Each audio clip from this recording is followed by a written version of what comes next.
करते हैं। भक्ति और ज्ञान के प्रसंग में गुरुदेव हमें रामकृष्ण परमहंस के भाव विचारों से अवगत कराते हुए बता रहे हैं कि जीवात्मा को परमात्मा में लय करना अद्वैत का साध्य है। फिर से पढ़ती हूँ। भक्ति और ज्ञान के प्रसंग में गुरुदेव हमें रामकृष्ण परमहंस के भाव विचारों से अवगत कराते हुए बता रहे हैं कि जीवात्मा को परमात्मा में लय कराना अद्वैत का साध्य है। यानी अद्वैत का लक्ष्य क्या है? अद्वैत की आत्मा और परमात्मा को एकाकार करना, ये अद्वैत का साध्य है। अद्वैत अर्थात जहां दो ना हो, एक ही हो। इस अवस्था को भक्ति के द्वारा बड़ी सहजता से अनुभव किया जा सकता है। सगुण साकार ईश्वर का जो भी रूप हमने चुना है, सगुण साकार ईश्वर का जो भी रूप हमने चुना है, उसकी अनन्य भाव से भक्ति करते हुए मैं कुछ भी नहीं, सब कुछ तू ही तू का भाव रखते हुए उसी की कृपा से प्राणी अनुभव कर पाता है कि तू और मैं में कोई भेद नहीं। और यह अवस्था जब प्रगाढ़ होने लगती है तो सहज ही समाधि का आस्वादन वह ले पाता है। समस्त साधु संत ऋषि मुनि शास्त्रादि इस बात से सहमत है कि निर्गुण निराकार ब्रह्म ही सगुण साकार बनकर भक्त को भीतर और बाहर अपनी अनुभूति देता रहता है। इस प्रकार यह सगुण रूप सत्य के समकक्ष कहा जा सकता है, क्योंकि अहंकार का रूप ही कुछ ऐसा है कि इसके चंगुल से छूट पाना अत्यंत दुष्कर कार्य है। और जीवात्मा परमात्मा का एकात्म बोध साधारण प्राणी के वश में नहीं है।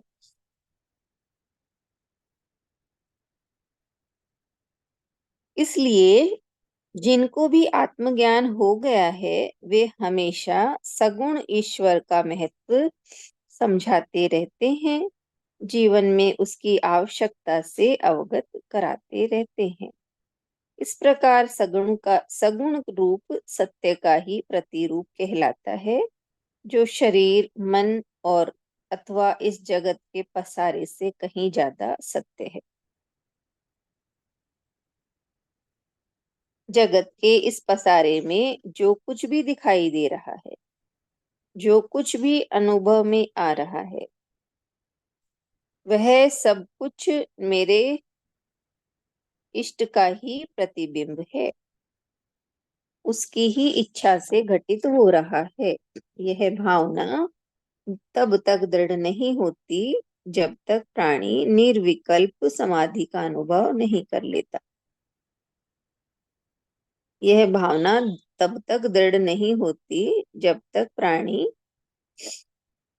निर्विकल्प समाधि का अनुभव नहीं कर लेता।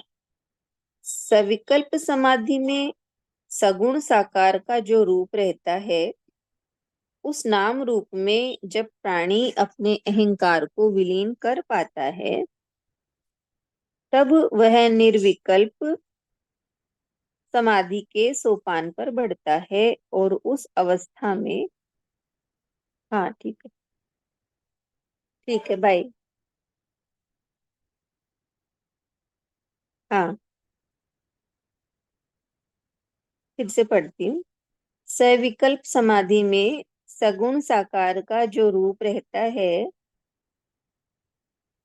तब हाँ, सविकल्प समाधि में सगुण साकार का जो रूप रहता है, उस नाम रूप में जब प्राणी अपने अहंकार को विलीन कर पाता है, तब वह निर्विकल्प समाधि के सोपान पर बढ़ता है और उस अवस्था में नाम रूप भी विलीन हो जाता है और रह जाता है मात्र निर्गुण ब्रह्म। जब तक इन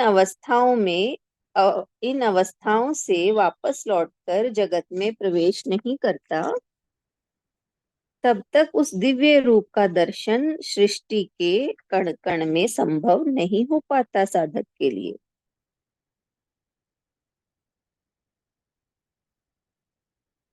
समाधि में उसे एक ऐसी दिव्य दृष्टि मिलती है जो उसकी दृष्टि ही बदल देती है।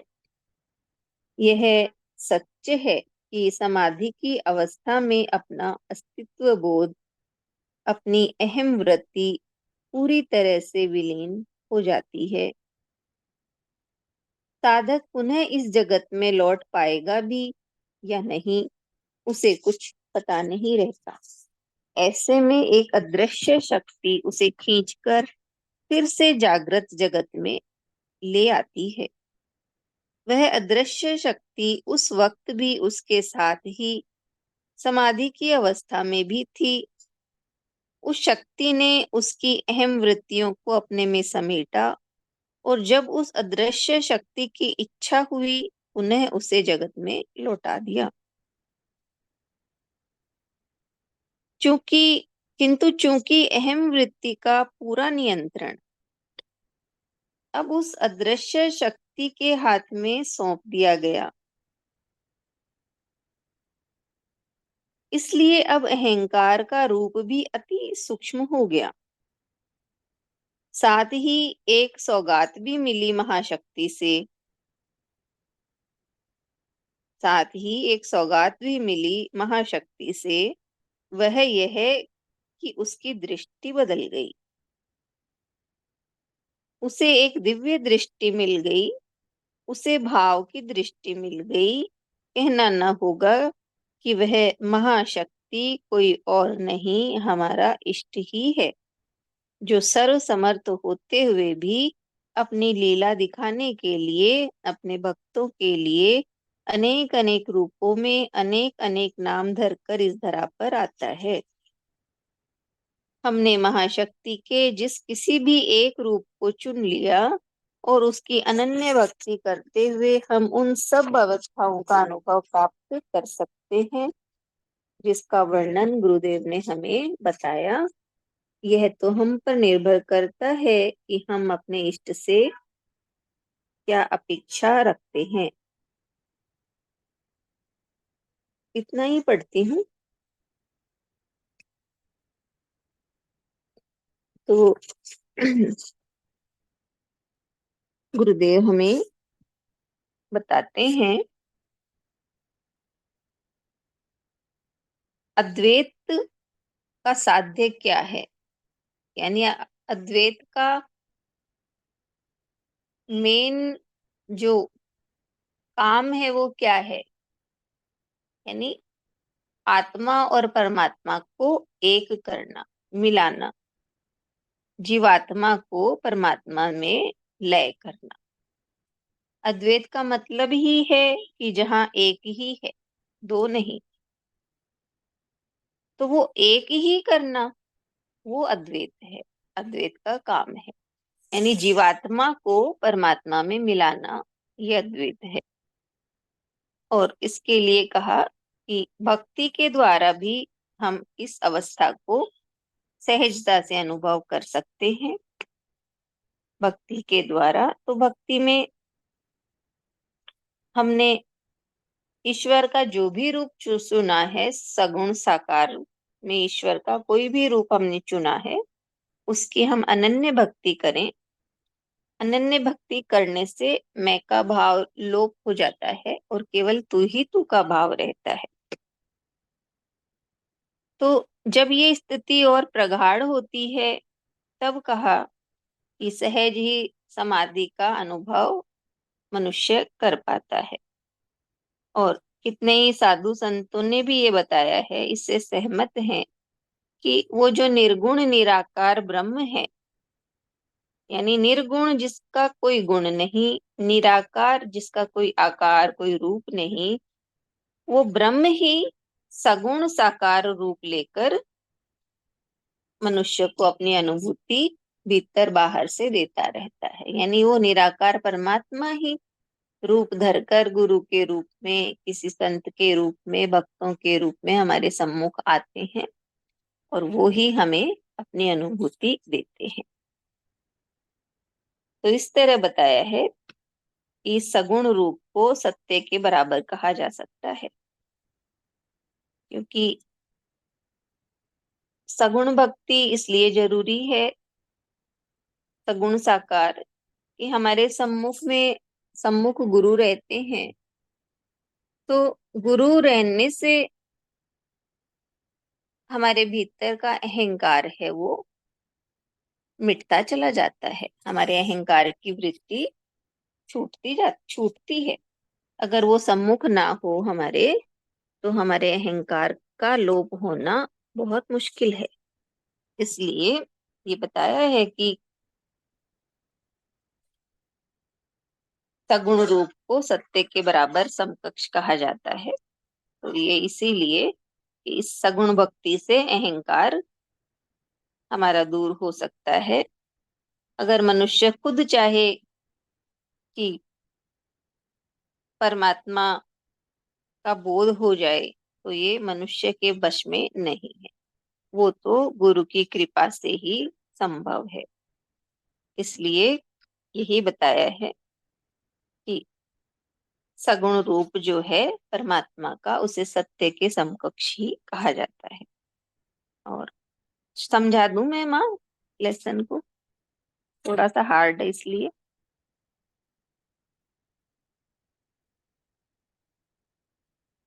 और बस ये बताया हाँ कि बता। हाँ समझा दूं थोड़ा सा। जगत में जो कुछ भी दिखाई देता है, अनुभव है, वो सब अपना हमारे इष्ट का ही प्रतिबिंब है। यानी सब में वो परमात्मा ही हमारा इष्ट ही है और सब कुछ उसी की इच्छा से हो रहा है। तो जब तक ये भाव हमारा दृढ़ नहीं होता, तब तक मनुष्य निर्विकल्प समाधि का अनुभव नहीं कर सकता। सविकल्प समाधि में सगुण साकार का जो रूप रहता है,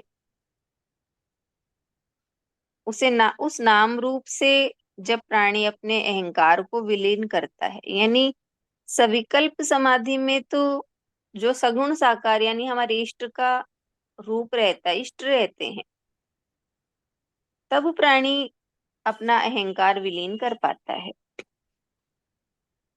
उसके बाद वो निर्विकल्प समाधि में जा सकता है, उससे पहले नहीं जा सकता। जब तक अहंकार है वो नहीं जा सकता। सविकल्प तो मतलब हमारे पास एक विकल्प है कि हम इस समाधि में जाना चाहेंगे या नहीं, एक विकल्प है हमारे पास। तब इष्ट का आधार लेकर अहंकार को होकर मनुष्य आगे बढ़ता है। तब वो निर्विकल्प माने कोई विकल्प ही नहीं है, तब वो समाधि की अवस्था में ही जाएगा, अहंकार शून्य हो जाएगा। तो उस वक्त निर्विकल्प समाधि में नाम रूप यानी हमने कोई भी अपने गुरु का नाम या गुरु का रूप हम सम्मुख रखते हैं अपने, वो भी नहीं रहता। तब केवल केवल निर्गुण ब्रह्म रहता है। तो और ये भी बताया कि इस अवस्था से लौटकर ही मनुष्य फिर जगत की लौट कर आता है, तभी उसके पास एक नई दृष्टि होती है, तभी वो सृष्टि के कण कण में उस परमात्मा को अनुभव कर पाता है, उससे पहले नहीं। और शॉर्ट में बस लास्ट के पैराग्राफ में यही है कि समाधि की अवस्था में अहंकार मनुष्य का पूरी तरह विलीन हो जाता है और उस वक्त उसे ये भी नहीं पता रहता कि वो संसार में वापस लौटकर आएगा भी या नहीं, यानी समाधि की अवस्था से लौटेगा भी या नहीं। वो तो वो जो शक्ति है परमात्मा की, वो ही समाधि में ले जाती है और वो ही मनुष्य को समाधि से खींचकर बाहर लेके आती है, जगत में ले आती है। तो उस वक्त उसे एक दृष्टि बदल जाती मिलती है, और वो दृष्टि दिव्य दृष्टि मिलती है। तो वो महाशक्ति कौन है? हमारा इष्ट ही है। इतना ही बोली, थोड़ा सा हार्ड है। हरिओम।